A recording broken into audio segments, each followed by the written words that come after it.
আসসালামু আলাইকুম গার্লস, কেমন আছেন সবাই? আমি এখন আমার বাড়িতে। আজকে আমি আপনাদের দেখাবো মানি প্ল্যান্ট গাছ। ছোট্টবেলায় আমি অনেক চোর ছিলাম। তার বিদায় আমার নানা বাড়ি হচ্ছে শেরপুর ডাকলাডি মির্দাবাড়ি। মরহুম ভাষা আন্দোলনের সৈনিক জনাব হবিবুর রহমান হাবিব, তিনি ছিল আমার একমাত্র মামা। আমার মামা মারা গেছে। মামা বাড়িতে এমন কোনো ফুল গাছ, সবজি গাছ, ফলের গাছ ছিল না যে নাই। সেই ভাষা আন্দোলনের সৈনিকের কাছ থেকে 10 বছর বয়সে একটি মানি প্ল্যান্ট গাছের ছোট্ট চারা নিয়ে আসছিলাম। এখন আমার বয়স 38। এখনও সেই গাছটি একটা চারা রোপণ করেছিলাম। সেই গাছ আমার বাড়িতে ভরপুর। মানে এই যে দেখছেন মানি প্ল্যান্ট গাছ, পেছনে লাগাইছি একটি কমলা গাছ এবং অনেক কমলা গাছ দেখতে পারতেছেন। এটা হচ্ছে কমলা গাছ, কমলা ধরেনি। তো প্রচুর পরিমাণে আহ, ফুল গাছ সহ আমিও শৌখিন ছিলাম। তো যাদের বাড়িতে নাকি মানি প্ল্যান্ট গাছ থাকে তাদের কোনো টাকার ঘাটতি থাকে না, তাদের অনেক টাকা থাকে। কিন্তু আমি বুঝতে পারলাম না, হ্যাঁ আমারও ছিল।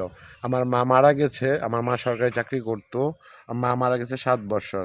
7 বছরে আমি প্রায় 60 থেকে 65 লাখ টাকা নষ্ট করে ফেলছি। কীভাবে জানেন?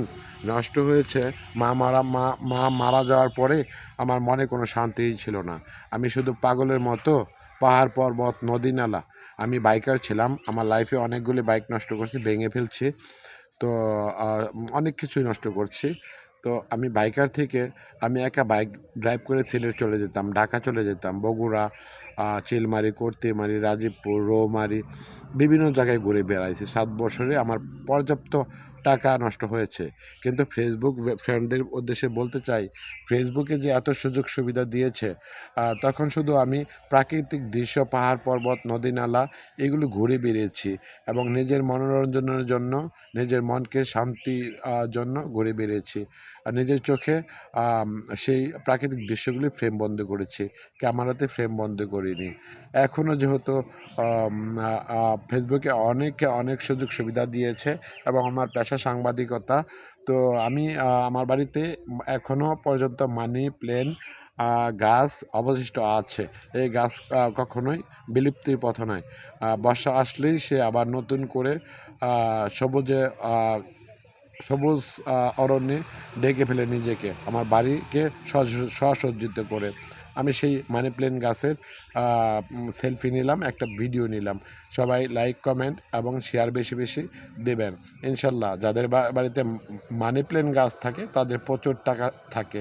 আমার টাকা ছিল, আমি নষ্ট করে ফেলেছি, কিন্তু এখনও সময় আছে। আপনাদের দোয়া করি, সুস্বাস্থ্য এবং দীর্ঘায়ু কামনা করি। আমার জন্য দোয়া করবেন ইনশাল্লাহ। এই প্রত্যয় ব্যক্ত করে বিদায় নেওয়ার আগে, আমি প্রচুর রান করছি, প্রচুর পরিমাণে রান করছি। আপনাদের সহযোগিতা, সহানুভূতি কামনা করি এবং লাইক কমেন্ট শেয়ার বেশি বেশি কামনা করি। আসসালামু আলাইকুম ভিউয়ার্স, ভালো থাকবেন সবাই। আমি যেন ভালো থাকতে পারি, এই দোয়া করবেন সবাই আমার জন্য। অবশেষে বাংলাদেশের সুস্বাস্থ্য, দীর্ঘায়ু এবং দেশবাসী বিশ্ববাসী সকলের দোয়া এবং আমার দোয়া রইল, নজর রাখবেন। আসসালামু আলাইকুম।